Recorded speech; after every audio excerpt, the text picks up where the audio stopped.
Welcome to EpiSTEM Podcast. This EpiSTEM podcast is brought to you from the National Centre of STEM Education at the School of Education in the University of Limerick. I'm your host, Geraldine Simmie, and I'm the Professor of STEM Education here at the Centre and the Director of EpiSTEM. And my co-host, Michelle Starr, and I am the Research Liaison Officer in EpiSTEM.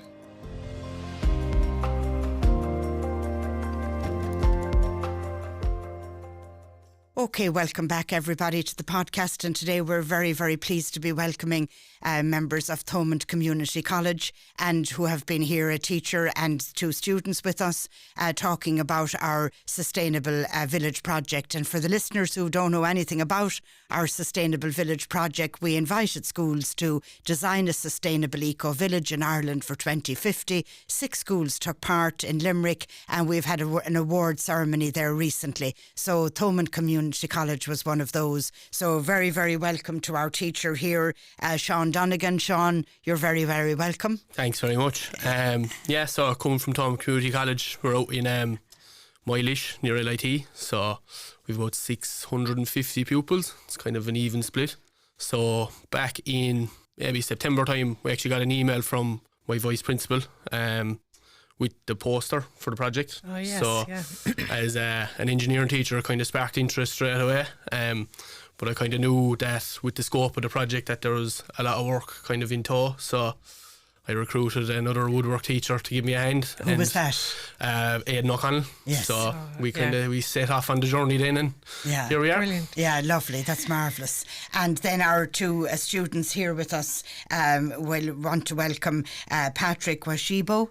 Yes, Is that right? Have I pronounced your name right? Yeah. Yeah, and Josh Cronin. Yeah. You're very welcome. Thanks very much. So, Patrick, do you want to tell us something about your experience of the project, particularly from the point of view of knowledge, maybe any knowledge learned? Obviously doing this project comes a lot of learning, a lot of teamwork skills, a lot of communication, and really everything all above. So yeah, you had your construction studies. You were mixing in different subjects. So what were you learning besides engineering? What other subjects were mixing there for you? I guess art and science, because of all the the biomass I said before. Yes. The different aspects of the projects. So you had the arts and the sciences as well as the engineering all coming together for you. Yeah. And about yourself, Josh, what were you finding particularly in terms of knowledge?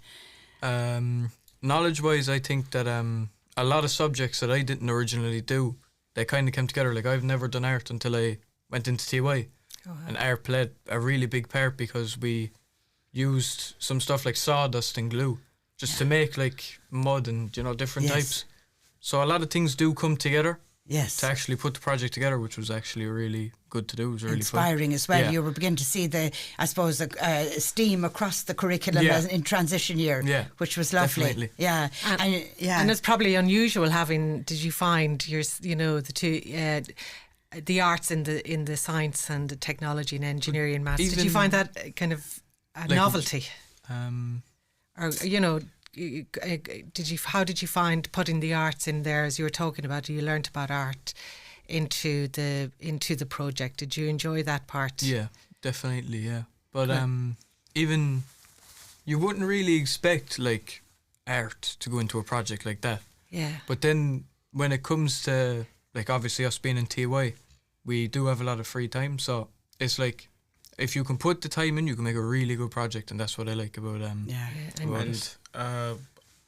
like woodwork and engineering really all fall under the umbrella of art. So when doing the project, it all just comes together. It does.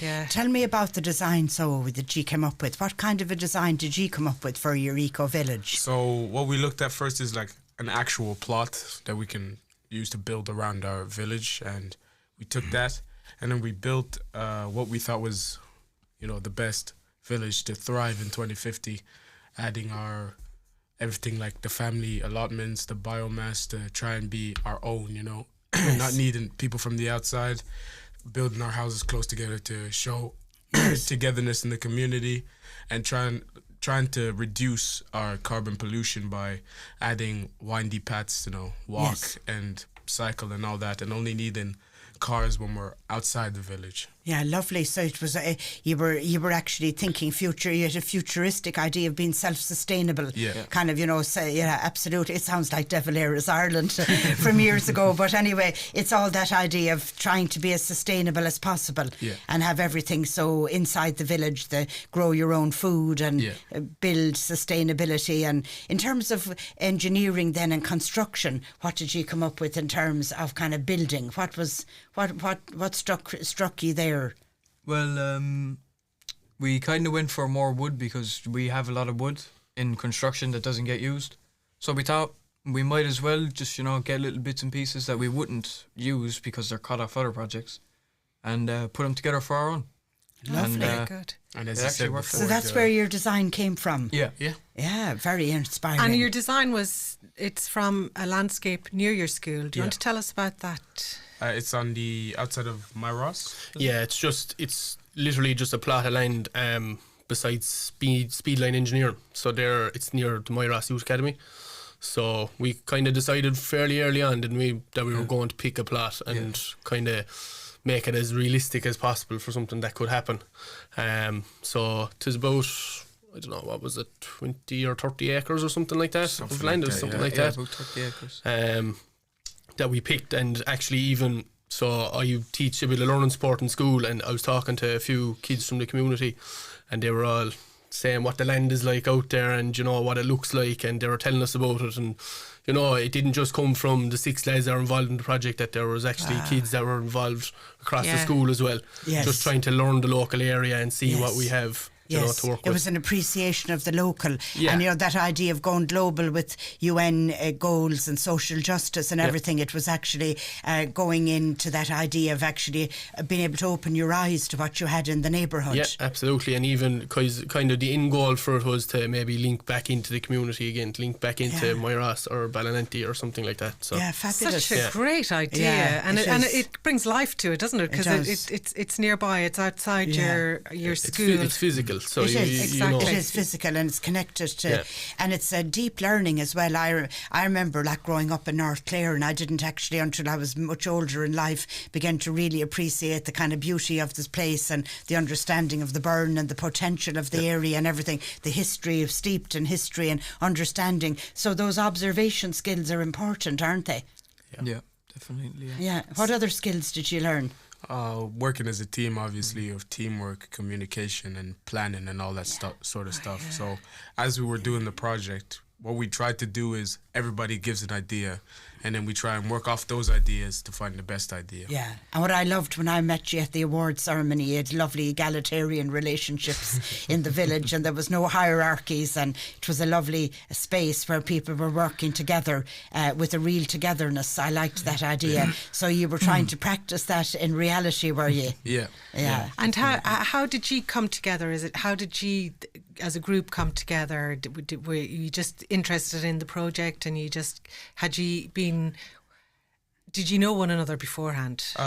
We were all in the same year as we were doing this, and Mr. Donegan here just kind of picked us out. It was like a scouting system. So it was kind of myself now and the TY coordinator, Mary O'Brien, kind of came together, and we picked a few names, and we said we'd start off with it. Go with it and see how we get on. Well, I love the way you rolled it out, that you had not only the entrance, but that you had a connection to other students in the school as well. Yeah. We kind of tried to pick students that would have had experience in the STEM subjects. Yeah. So that they're kind of coming in with an already prior knowledge. And we're kind of thinking, well, we're moving into a very scientific, technological world anyway, so we don't want to leave any child behind in that space. We're going to all need those literacies anyway into the future. But I think when they're made real and made into something that's imaginative and real, it makes them more passionate, maybe. Am I right or wrong? Right.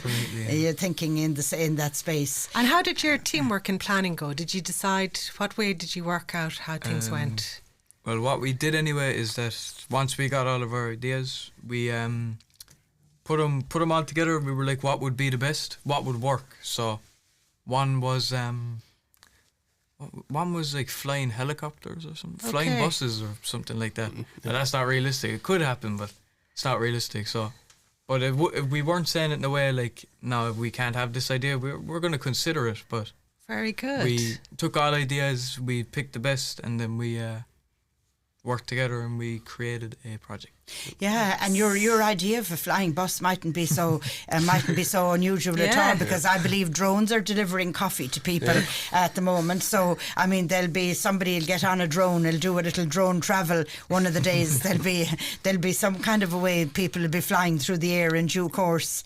So it is, no idea is crazy. That's where the 2050 is so good. It gets us thinking out loud. And United Nations Sustainable Development Goals, did you have a look at those? Yeah, we had a few.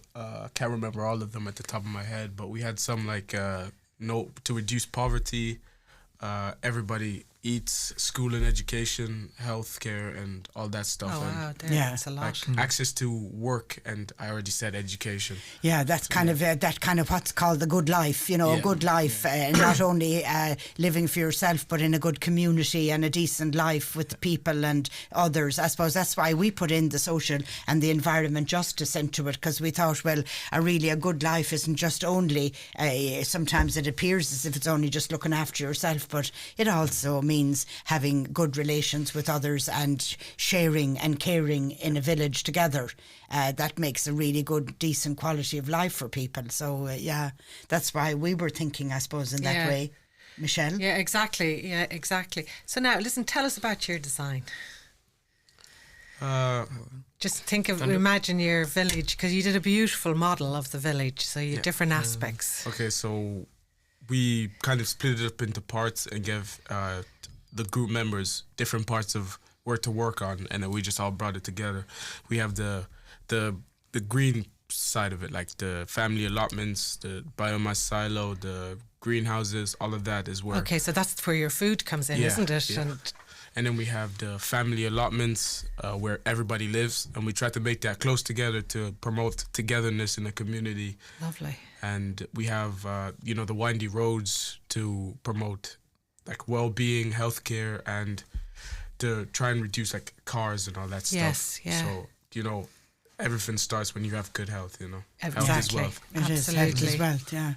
Yeah, and just to finish up on what he said, the other part was the recreational part. So, like, we had an amphitheatre. Is that what it's called? Yes, Amphitheatre, yeah. Amphitheatre. And we could use it for many different things. Like, there was soccer games, there was running, there was concerts. And then on the other side, we had, like, shopping centres and I think it was a school and a doctors. Yeah, so you had the healthcare. Yeah, the healthcare centre. Yeah. And all Do you that, have a place of worship or something in it? We hadn't You considered that. didn't think of that. That's okay. That's good. Yeah. Okay, but you had green spaces for well-being and health and well-being and all of that. Excellent. And then you had another one for the energy, wasn't it? Yes, we had all the solar panels and the what are they called? Wind turbines. Wind turbines, yeah. We tried to place it in a way that, Ireland doesn't get much sun, but it does get a lot of wind. Yes. So we placed them in the way we tried to get the sun all year round, and the wind the best it could go through the wind turbines. Yeah. The best I've seen in Denmark was that the state owns a certain percentage of all the wind energy. It has a percentage, maybe 20 or 30% of state ownership of the wind. So it would be good if Ireland owned some part of the wind as a general resource for us. Yeah. That's what we'd hope, that it wouldn't be just sold to an individual who would make the best money they could out of it, that the state would have a stake of some sort in it, so we could have better, I suppose, electric rail and all that kind of thing. Any thoughts on that, Shaun, as you're thinking? I suppose, like, we kind of the main idea around the design was to promote community. So, like, a lot of our inspiration would have came from our visit to Cloughjordan as well.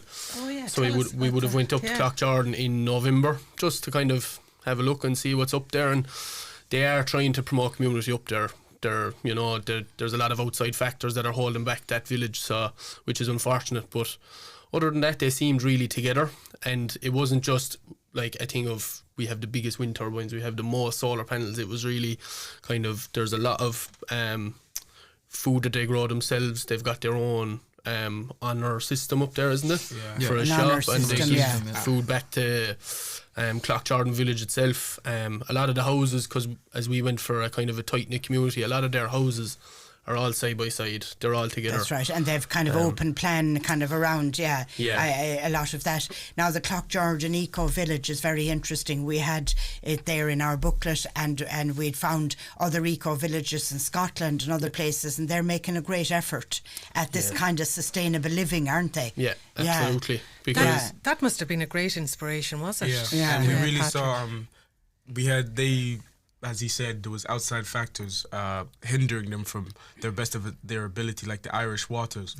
They couldn't build on the places because they had no access to water, and all the toilets and stuff weren't working. So they they did their best, and with their self-sustainability, they made their own sewage systems and all that. Wow. Right, And it's yeah. good to see, like, they Yes. hurdles, and you can get over the hurdles because Yes. we all, that's Yeah. Because even I think we'll say the economic crash and things like that, and COVID really has held them back massively. Yeah. Yes. So kind of trying to develop our own village around Yes. things that could happen, Yeah. is And is we tricky, are but- gone away from the past. It isn't that we'll be so self-sustaining, but having a second-rate kind of thing. We do need the most modern engineering. We need the best of technology. We actually need the most up-to-date approaches. So that's why the technology and the digital and all of that green and digital competence is so important. Because you can, I suppose once you have solar panels on the house and you have an electric means of transport, and you actually have the energy coming in and it's at a reasonable price, you can actually do something then with it. So it's not just kind of creating something where it's kind of almost like going backwards. It's actually connecting to the world as well. But it is. It's the need to do that, to be most up to date, I suppose. I love the fact that she went out to Clough-Jordan and that we sponsored that video that they did for us to actually show where they were coming from and to kind of have that inspiration. Did you get inspiration from the Hunt Museum? Were you out there at all, or did you connect in at all to the Hunt Museum? When we went there, they were just they were showing us some parts of past history, like weaponry and all that stuff, and the way they used to build houses. So I guess what we saw in Clough-Jordan and what we saw in the Hunt Museum was really, it really just came back to you. Yeah, they kind of hit off one another. Yeah. And again, the artefacts in the Hunt Museum were just to inspire, again, to kind of hit off you for ideas and to really rethink. And you had a huge number of students in your project. Do you want to talk about all the different roles they had? What kind of different roles were you doing? My role, most of our roles was research at the start, but we all researched different things. Like I was transport. That's all I really know. Melius? With Melius? Yeah. Oh yeah, Melius was transport as well.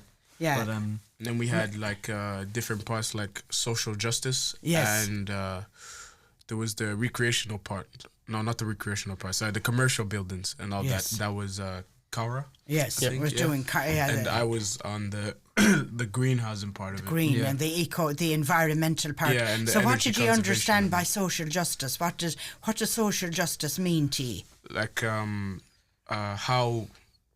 how the village can operate with each other in the best of their ability. Yeah, So the like greater good kind of. Yeah. we were thinking about Okay.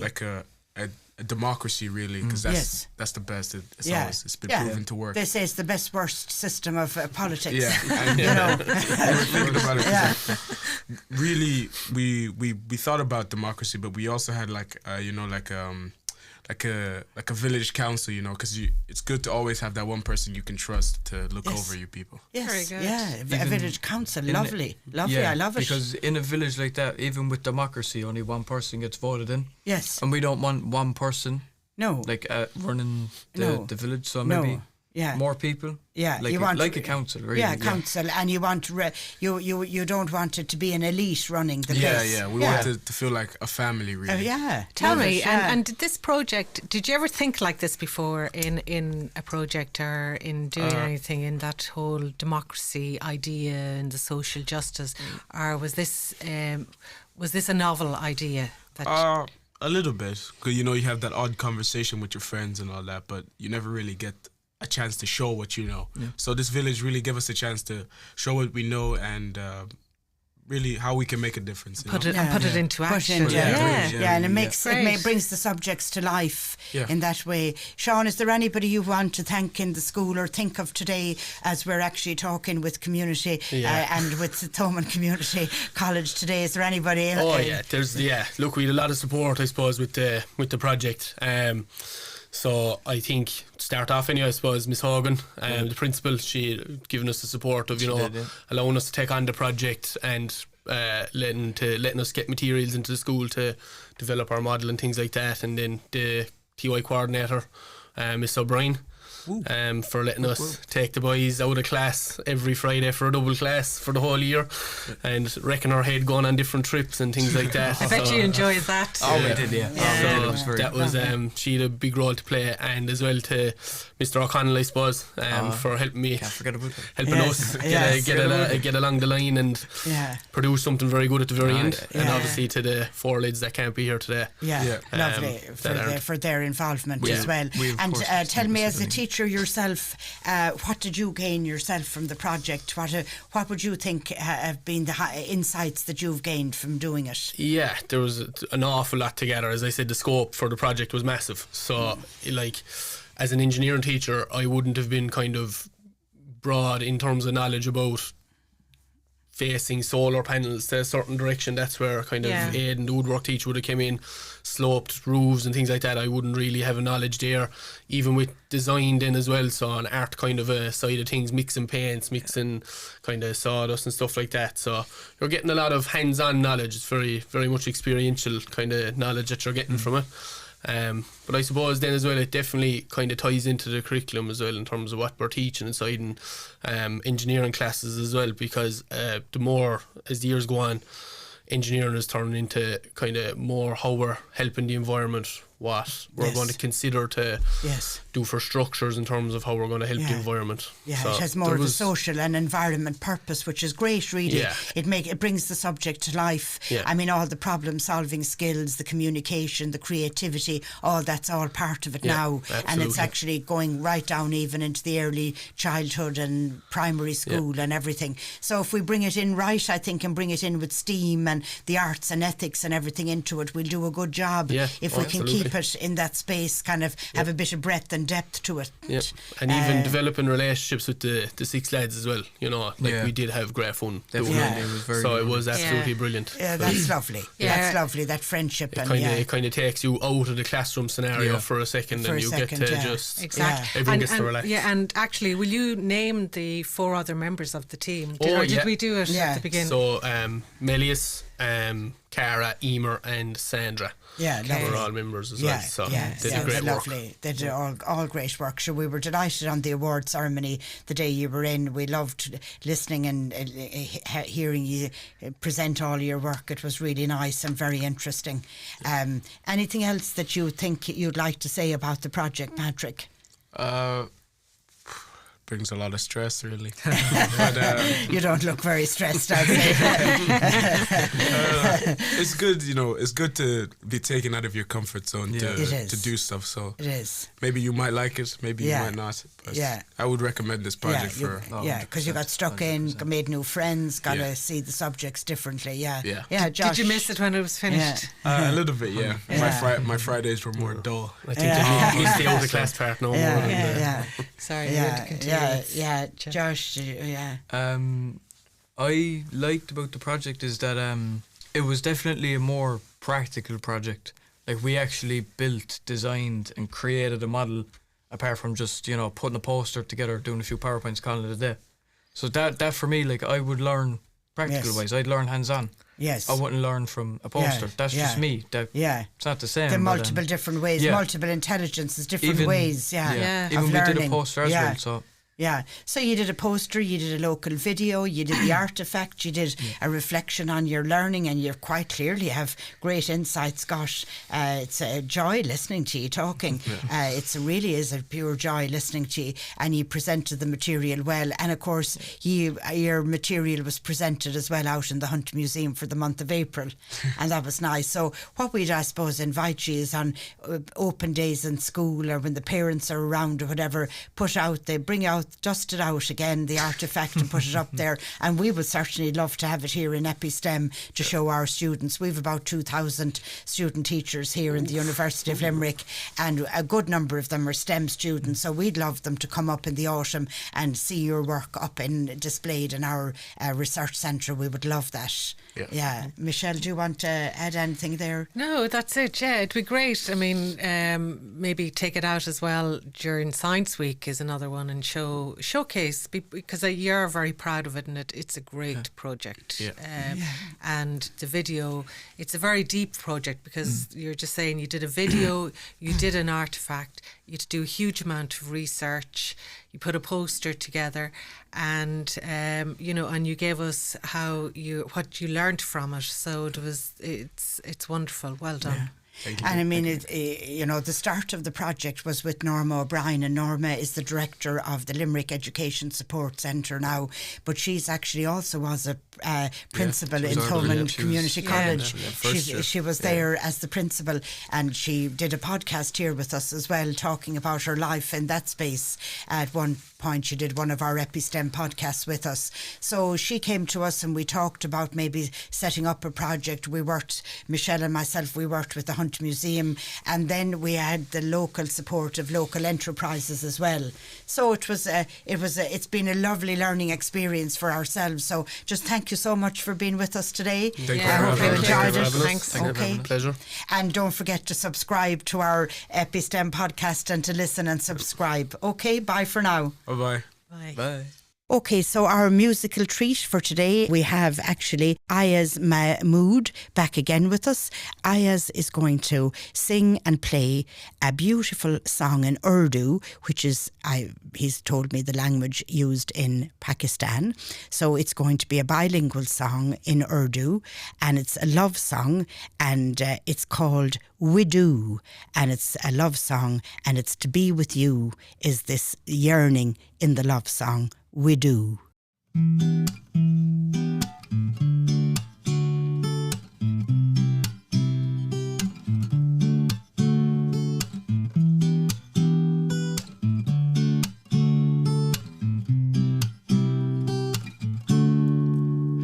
मेरी होना अब तो ये बात तुम कहो ना,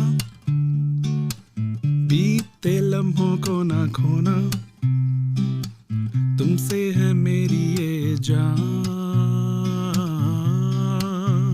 कह दो ना मेरी होना, अब तो ये बात तुम कहो ना, बीते लम्हों को ना खोना, तुमसे है मेरी ये जान, कह दो ना, आंखें क्यों है नम, दिल में क्यों है गम, बिन तेरे जीना ऐसा, मेरी जान मेरी होना.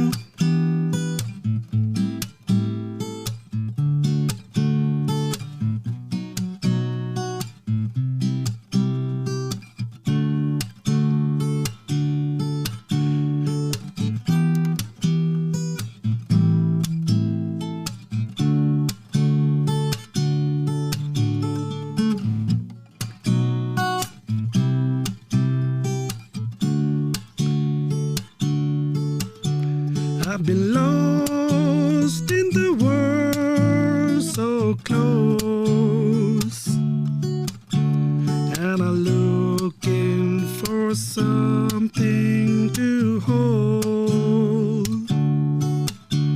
Every touch, every word in my soul.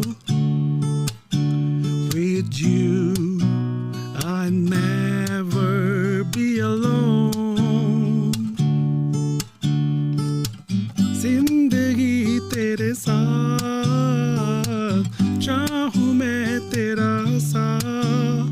मेरी जान हम भी अधूरे तन्हा है सफर हो मेरी होना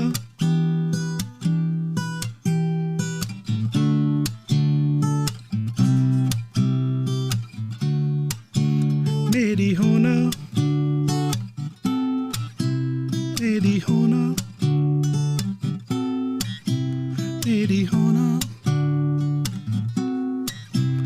मेरी होना